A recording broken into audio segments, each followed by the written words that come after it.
श्री शिवाय नमस्तुभ्यम। विद्येश्वर संहिता अध्याय 3 और 4। साध्य साधन आदि का विचार तथा श्रवण, कीर्तन और मनन, इन 3 साधनों की श्रेष्ठता का प्रतिपादन। व्यास जी कहते हैं, सूत जी का यह वचन सुनकर वे सब महर्षि बोले, अब आप हमें वेदांत सार सर्वस्वरूप अद्युत शिव पुराण की कथा सुनाइए। सूत जी ने कहा, आप सब महर्षि गण रोग शोक से रहित कल्याण में भगवान शिव का स्मरण करके पुराण प्रवर शिव पुराण की जो वेद के सार तत्व से प्रकट हुआ है कथा सुनिए। शिव पुराण में भक्ति, ज्ञान और वैराग्य, इन तीनों का प्रीति पूर्वक गान किया गया है और वेदांत वेद सद इस वस्तु का विशेष रूप से वर्णन है। इस वर्तमान कल्प में जब सृष्टि कर्म आरंभ हुआ था, उन दिनों 6 कुलों के महर्षि परस्पर वाद विवाद करते हुए कहने लगे, अमुक वस्तु सबसे उत्कृष्ट है और अमुक नहीं है। उनके इस विवाद ने अत्यंत महान रूप धारण कर लिया। तब वे सबके सब अपनी शंका के समाधान के लिए सृष्टिकर्ता अविनाशी ब्रह्मा जी के पास गए और हाथ जोड़कर विनय भरी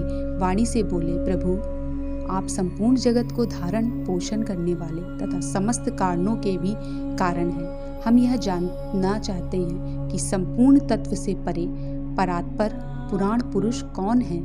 ब्रह्मा जी ने कहा, जहाँ से मन सहित वाणी उन्हें ना पाकर लौट आती है तथा जिनसे ब्रह्मा, विष्णु, रुद्र और इंद्र आदि से युक्त यह संपूर्ण जगत समस्त भूतों एवं इंद्रियों के साथ पहले प्रकट हुआ है, वे ही हैं ये देव महादेव, सर्वज्ञ एवं संपूर्ण जगत के स्वामी हैं। यही है सबके उत्कृष्ट।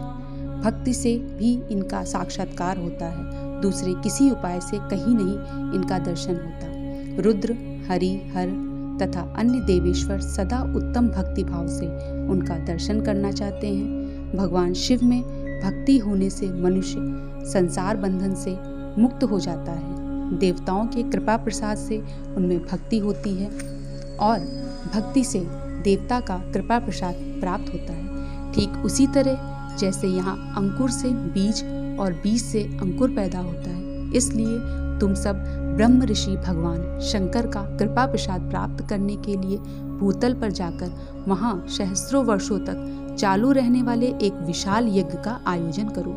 इन यज्ञपति भगवान शिव की ही कृपा से वेदोक्त विद्या के सारभूत साध्य साधन का ज्ञान होता है। शिवपद की प्राप्ति ही साध्य है, उनकी सेवा ही साधन है तथा उनका प्रसाद से जो नित्य नैमित्तिक आदि फलों की ओर से निस्पृह होता है वही साधक है। वेदोक्त कर्म का अनुष्ठान करके उसके महान फल को भगवान शिव के चरणों में समर्पित कर देना ही परमेश्वर पद की प्राप्ति है। वही सालोक्य आदि के क्रम से प्राप्त होने वाली मुक्ति है। उन पुरुषों की भक्ति के अनुसार उन सबको उत्कृष्ट फल की प्राप्ति होती है।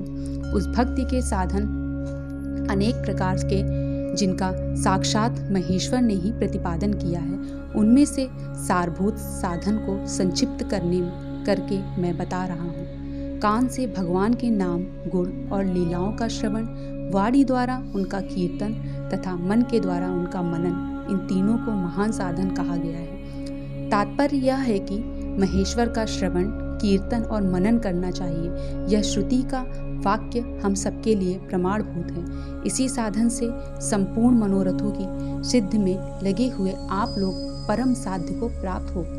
लोग प्रत्यक्ष वस्तु को आँख से देखकर उसमें प्रवृत्त होते हैं, परंतु जिस वस्तु का कहीं भी प्रत्यक्ष दर्शन नहीं होता, उसे श्रवणेन्द्रिय द्वारा जान सुनकर मनुष्य उसकी प्राप्ति के लिए चेष्टा करता है। अतः पहला साधन श्रवण ही है। उसके द्वारा गुरु के मुख से तत्व को सुनकर श्रेष्ठ बुद्धि वाला विद्वान पुरुष अन्य साधन कीर्तन एवं मन की सिद्धि करे। क्रमशः मनन पर्यंत इस साधन की अच्छी तरह साधना कर लेने पर उसके द्वारा सालोक्य आदि की क्रम से धीरे धीरे भगवान शिव का सहयोग प्राप्त होता है। पहले सारे अंगों के रोग नष्ट हो जाते हैं, फिर सब प्रकार का लौकिक आनंद भी विलीन हो जाता है। भगवान शंकर की पूजा, उनके नामों के जप तथा उनके गुण, रूप, विलास और नामों का युक्तिपरायण चित्त के द्वारा जो निरंतर परिशोधन या चिंतन होता है, उसी को मनन कहा गया है। वह महेश्वर कृपा दृष्टि से उपलब्ध होता है। उस समस्त श्रेष्ठ साधनों में प्रधान या प्रमुख कहा गया है। सूत जी कहते हैं, मुनीश्वरों, इस साधन का महात्म्य बताने के प्रसंग में मैं आप लोगों के लिए एक प्राचीन वृतांत का वर्णन करूंगा, उसे ध्यान देकर आप सुने। पहले की बात है, पराशर मुनि के पुत्र मेरे गुरु व्यासदेव जी सरस्वती नदी के सुंदर तट पर तपस्या कर रहे थे। एक दिन सूर्य तुल्य तेजस्वी विमान से यात्रा करते हुए भगवान संत कुमार अकस्मात वहां जा पहुंचे। उन्होंने मेरे गुरु को वहां देखा। वे ध्यान में मग्न थे। उससे जगने पर उन्होंने ब्रह्मपुत्र संत कुमार जी को अपने सामने उपस्थित देखा।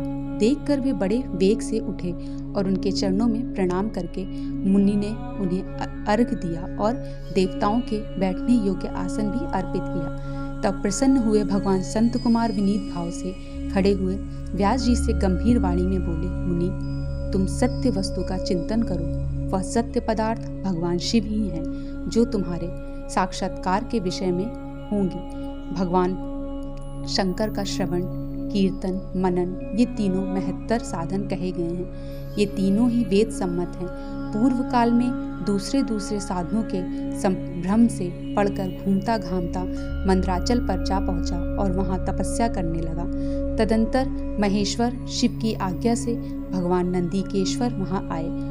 उनकी मुझ पर बड़ी दया थी। वे सबके साक्षी तथा शिव गणों के स्वामी भगवान नंदीकेश्वर मुझे स्नेहपूर्वक मुक्ति का उत्तम साधन बताते हुए बोले, भगवान शंकर का श्रवण, कीर्तन और मनन, ये तीन साधन वेद सम्मत हैं और मुक्ति के साक्षात कारण हैं। यह बात स्वयं भगवान शिव ने मुझसे कही है। अतः ब्राह्मण, तुम श्रवण आदि तीन साधनों का ही अनुष्ठान करो।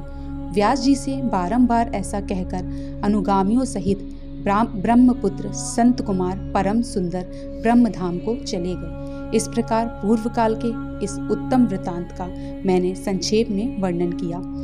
ऋषि बोले, सूत जी, श्रवण आदि तीन साधनों को आपने मुक्ति का उपाय बताया है, किंतु जो श्रवण आदि तीनों साधनों में असमर्थ हो, वह मनुष्य किस उपाय का अवलंबन करके मुक्ति हो सकता है?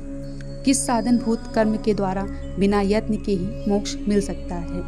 अध्याय 3 और 4 समाप्त। श्री शिवाय नमस्तुभ्यं।